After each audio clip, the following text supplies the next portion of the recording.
100కు పైగా దీర్ఘకాలిక సమస్యలకు ఎటువంటి ఆపరేషన్ దుష్ప్రభావాలు లేకుండా హోమియోపతి చికిత్స.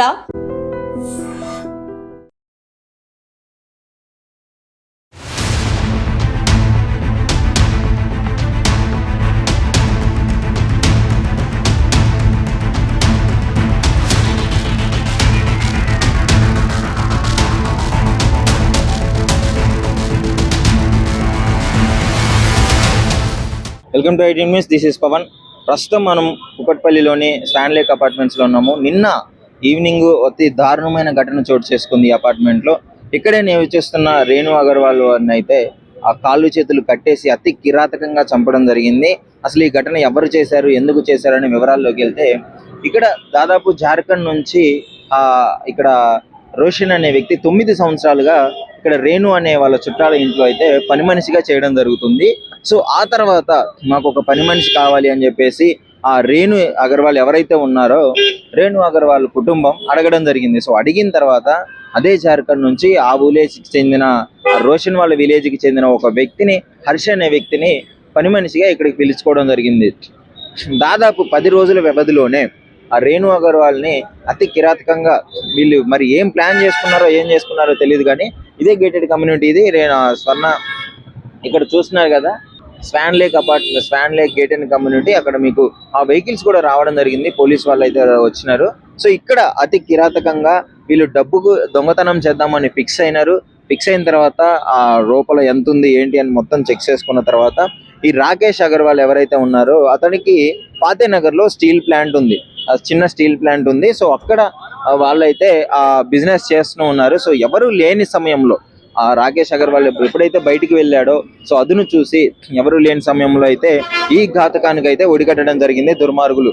చంపిన తర్వాత వెంటనే అక్కడ నుంచి వెళ్లకుండా చంపి అక్కడ రక్తపు మడుగుల్లో కాళ్ళు చేతులు కట్టేసి ఆ ప్రెషర్ కుక్కర్ ఏదైతే ఉంటుందో ప్రెషర్ కుక్కర్ని తల మీద గట్టిగా బలంగా కొట్టడము, ఆ కత్తితో ఇంట్లో కూరగాయలు కోసే కత్తి ఉంటుంది కదా, దానితో పీక కోసి అక్కడే పడుకోబెట్టడం జరిగింది. సో ఆ రక్తపు మడుగుల్లో పడి ఉంది. ఇప్పుడు రాకేష్ అగర్వాల్ వాళ్ళ భర్త ఎవరైతే ఉన్నారో ఫోన్ చేసినా లిఫ్ట్ చేయకపోవడంతో, వాళ్ళ కొడుకు ఫోన్ చేసినా లిఫ్ట్ చేయకపోవడంతో వాళ్ళైతే ఒక్కసారి ప్లంబర్ ద్వారా బ్యాక్ డోర్ నుంచి అయితే వెళ్ళడం జరిగింది.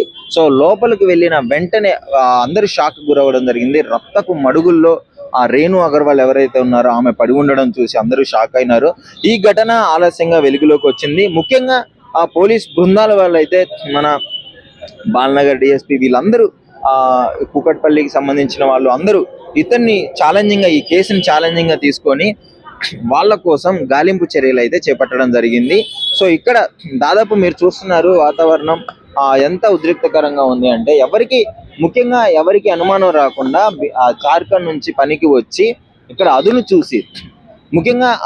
చూసి ఎవరు లేని సమయంలో అతి కిరాతకంగా చంపి, మీరు సీసీ ఫుటేజ్ లో క్లియర్ గా చూడవచ్చు, చంపిన తర్వాత ఆ రక్తపు బట్టల్ని అక్కడే పడేసి కొత్త బట్టలు స్నానం చేసి మార్చుకొని, ఎందుకంటే మళ్ళీ పోలీసులకు దొరుకుతారేమన్న భయంతో ఆ బట్టలు మార్చుకొని వెళ్ళే దృశ్యాలన్నీ సీసీ కెమెరాలో క్లియర్ గా రికార్డ్ అయి ఉన్నాయి. వాళ్ళు స్టైల్ గా అదేదో ఘనకార్యం చేసినట్టు తలలు దువ్వుకుంటూ మాట్లాడుకుంటూ రీసెంట్ గా అసలు ఏం జరగలేదు అనే క్రమంలో అయితే వాళ్ళు వెడలడం జరిగింది. అంటే ఒక వ్యక్తిని అతి కిరాతకంగా చంపిన ఆందోళన కూడా వాళ్ళ ముఖంలో లేదు. అంటే వీళ్ళకి ఇంతకు ముందు నుంచి ఏమన్నా ఎక్స్పీరియన్స్ ఉందా, ఇంతకు ముందు ఏమన్నా కేసులు ఉన్నాయా ఏంటి అనే కోణంలో కూడా పోలీసు వాళ్ళు దర్యాప్తు చేయడం అయితే జరుగుతుంది. ముఖ్యంగా ఈ కేసును ఒక ఛాలెంజింగ్ గా తీసుకున్నారు. ఎందుకు అంటే ఎక్కడి నుంచో బ్రతుకు తెరువు కోసం ఇక్కడికి వచ్చి, ఈ రాష్ట్రానికి వచ్చి ఇక్కడ ఒక మహిళని అతి కిరాతకంగా చంపి, అంటే అదే ఇంట్లో పని చేస్తున్నానని నమ్మించి 10 రోజులు నమ్మించారు, మొత్తం రెక్కీ చేసుకున్నారు. ముఖ్యంగా వాళ్ళే చేశారని క్లియర్ గా అర్థమవుతుంది. బట్టలన్నీ అక్కడ ఇడిచేసి కొత్త బట్టలు వేసుకొని వేరే బట్టలు వేసుకొని వాళ్ళైతే మళ్ళీ పారిపోవడం జరిగింది. సీసీ కెమెరాలు అదే ఓనర్ కి సంబంధించిన ఆ స్కూటీని కూడా వేసుకొని వెళ్ళడం జరిగింది. సో మొత్తం ప్రతిదీ పిన్ టు పిన్ సీసీ కెమెరాలు అయితే రికార్డ్ అవ్వడం జరిగింది. సో ముఖ్యంగా ఎక్కడి నుంచో వచ్చి ఇక్కడ పనికి జాయిన్ అయినప్పుడు వాళ్ళు ఏ ఉద్దేశంతో జాయిన్ అయ్యారో మనకు తెలియదు, కానీ మనం మాత్రం ప్రాపర్ గా వెరిఫికేషన్ చేసుకోవాలి. ఆ బ్యాక్గ్రౌండ్ వెరిఫికేషన్ చేసుకున్న తర్వాతే మనం పనిలో జాయిన్ చేసుకోవాలి. ఇలాంటి దుర్మార్గులు ఎక్కువైపోయారు. ముఖ్యంగా నార్త్ సైడ్ అయితే ఇలాంటి ఘటనలు ఎక్కువగా చూస్తున్నాం. అక్కడి నుంచి వచ్చి ఇక్కడికి వచ్చి ఇక్కడ పని చేసుకోవడానికి వచ్చి ఇక్కడ ఎక్కువగా డబ్బు ఆశ, ఎందుకంటే వాళ్ళకి ఫాతేనగర్ లో ఒక స్టీల్ ప్లాంట్ ఉంది. సో తండ్రి రాకేష్ గారు ఎవరైతే ఉన్నారో, రాకేష్ అగర్వాల్, రేణు అగర్వాల్ వాళ్ళ హస్బెండ్, సో అతను మార్నింగే స్టీల్ ప్లాంట్ చూసుకోవడానికి వెళ్ళిపోయాడు. సో వెళ్ళిపోయిన తర్వాత వాళ్ళ కొడుకు కూడా వెళ్ళిపోతాడు. వాళ్ళ కూతురు ఇక్కడ ఉండదు, వేరే రాష్ట్రాల్లో చదువుకుంటుంది. ఆమె కూతురు పేరు తమన్నా. సో ఈ విధంగా ఈ రోషన్ ఎవరైతే ఉన్నారో 9 సంవత్సరాలుగా ఇదే గేటెడ్ కమ్యూనిటీలో వాళ్ళ బంధువుల ఇంట్లో పని మనిషిగా పనిచేస్తున్నాడు, వంటవాడిగా పనిచేస్తున్నాడు. సో వాళ్ళని అడిగారు, ఏంటి మాకు ఒక మనిషి కావాలి, మాకు పని చేసుకోవడానికి, మా ఇంట్లో పని చేయడానికి ఒక వ్యక్తి కావాలని చెప్పినప్పుడు అతడి ద్వారానే వచ్చి హర్ష అనే వ్యక్తిని అయితే అతడు రికమెండ్ చేయడం జరిగింది. ఆ ఊరు నుంచి హర్ష అనే వ్యక్తి రాగానే మరి వీళ్ళ మీద అనుమానం ఉంది అని చెప్పేసి అందరం చెప్పడం జరుగుతుంది. ఎందుకంటే వచ్చిన 10 రోజులు వారం గ్యాప్ లోనే వాళ్ళు ఏదో చూడకుండా డబ్బులు ఎక్కువగా చూసుంటారు, ఏదో జరిగి ఉంటుంది.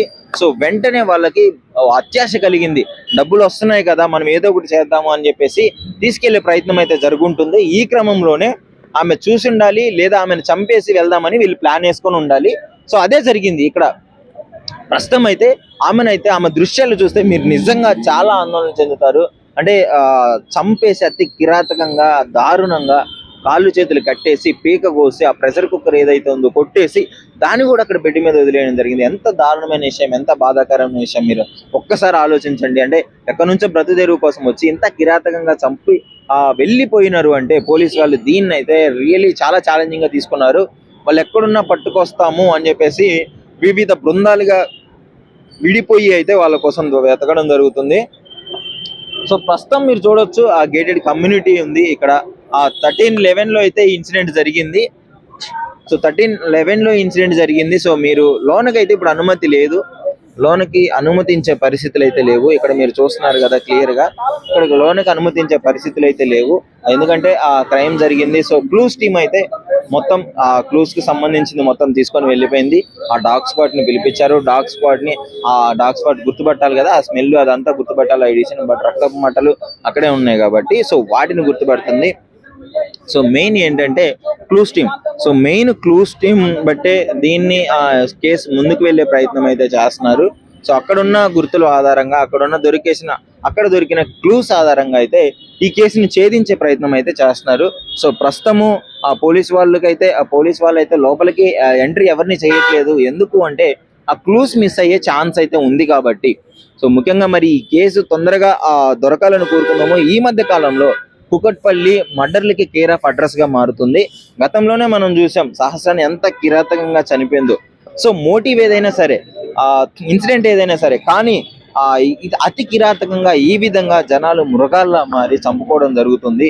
సో దీన్ని బట్టి ఇప్పుడు చాలా జాగ్రత్తగా ఉండాలి. ఎవరిని తీసుకున్నా సరే, ఎవరిని పిలిచినా సరే, కొత్త వ్యక్తులతో మనం చాలా జాగ్రత్తగా ఉండాలి. ఎందుకంటే దొంగతనాలు ఎక్కువైపోయాయి. కొత్త వ్యక్తులతో ఈ విధంగా చంపి తీసుకెళ్లే పరిస్థితులు అయితే మనం చూస్తున్నాం. ఇది ఒకటే కాదు, ఇదే ఘటన కాదు, ఇలాంటివి ఎన్నో ఘటనలు జరిగాయి. సో ఈ విధంగా చాలా జాగ్రత్తగా ఉండాలి మనం. ముఖ్యంగా ఈ క్లూస్ అయితే సేకరించడం జరిగింది, డాగ్ స్క్వాడ్ ని పిలిపించడం జరిగింది. మొత్తం హైయర్ అఫీషియల్స్ కూడా వచ్చి చూసి దీన్ని మొత్తం తీసుకోవడం జరుగుతుంది. సో మరి దొంగలను అయితే తొందరలో పట్టుకుంటామని చెప్పేసి అయితే ఆ పోలీస్ డిపార్ట్మెంట్ అయితే చెప్పడం జరుగుతుంది. మరి చూడాలి ఏం జరుగుతుంది అని.